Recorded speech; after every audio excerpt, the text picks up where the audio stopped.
So our first passage is a research passage. It goes with that experiments idea of the scientific method. So you're going to go in and look around and try to quickly understand the different variables. For our DRC approach, helps you to remember what to do for the passages. D stands for data. So the D, don't read. You're just going to quickly look around at the charts and graphs, see what the variables are, and get to the questions. 20 to 30 seconds. R, research, means read. It's going to say study 1, study 2. So you're going to look at the differences between the studies, so 60 seconds to 30 to 60 seconds. And then C is conflicts. You're going to more carefully read, at least know the differences, know what the conflict is, and know what each approach is. So as you quickly examine this one, you generally want to skim this first paragraph. It tells you what the passage is about. Researchers studied how diet and the ability to smell food can affect the lifespan of normal fruit flies and fruit flies unable to detect odors. So it's diet and smell. So study 1, there's 3 test tubes, 15% sugar use medium, 200 virgin females, 24 hours, and you're quickly skimming to see what's going on. Looks like the 3 test tubes are described. Study 2, 3 test tubes again, 5% sugar use medium, so I guess that's the diet, right? So 15 and 5%. Looks like everything else is the same, 200 virgin females, test tubes are described. And then you have these charts, percent alive in days. And then study 3 is going to be normal fruit flies and strain X fruit flies, and it looks like they're doing the ability to smell and not smell. And that's it, you move on. We did that in about 40 seconds, and that's about the time you want to take before you're to the questions. In which of the studies 1 and 2 did some of the fruit flies live for more than 75 days? So we're going to put your fingers on studies 1 and 2. Then we want to find 75 days, and you'll see that some of the fruit flies are still alive, and that is in study 2, which is 5% SY medium. During studies 1 and 2, why did the size of the fruit fly population in each tube decrease rather than increase? It sounds like it should be a joke. Okay, this is an if, suppose, why question. So anytime you have an if, suppose, why question, you're meant to think about it. So we're looking for why decreased rather than increased. Let's look at first choice H and J. They don't make logical sense.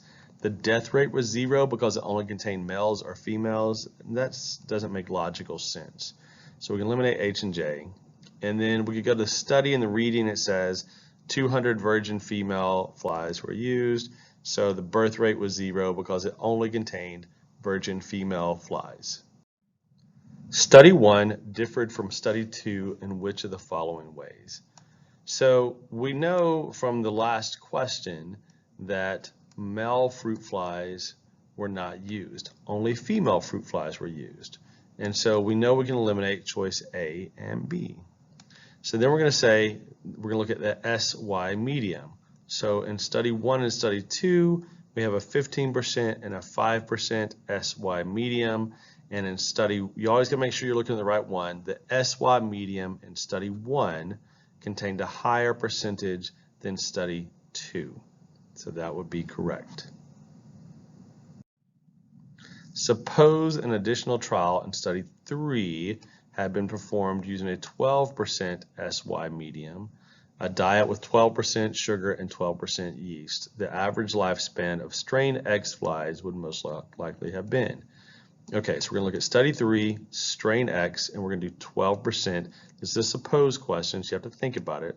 So draw a line between 10 and 15, and you'll see the lifespan is between 55 and 58 days.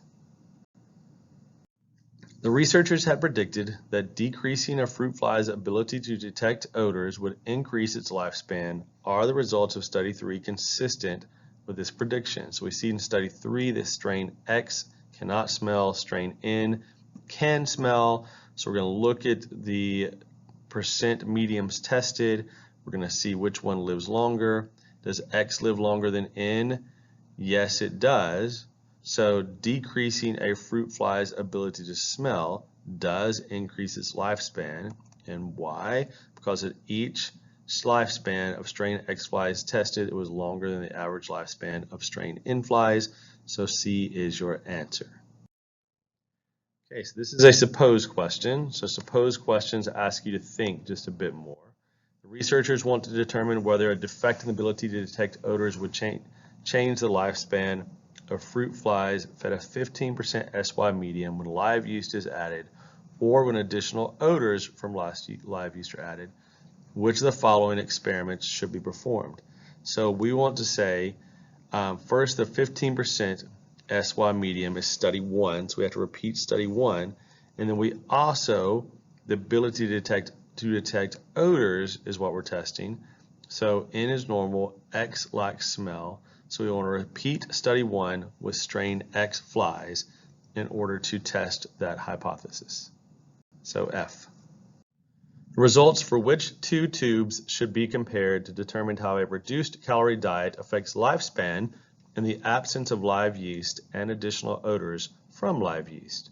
So if we look at the studies, study 1 and study 2, study 1 has 15% yeast and study 2 has 5%. So we have to compare each study so we can eliminate B and C, because study 1 has tubes 1 to 3, study 2 has tubes 4 to 6, and we need one from each. So then we want to say which test tube has no additional odors, and that would be test tube 1. So we need test tube 1 in our study, so the answer has to be A.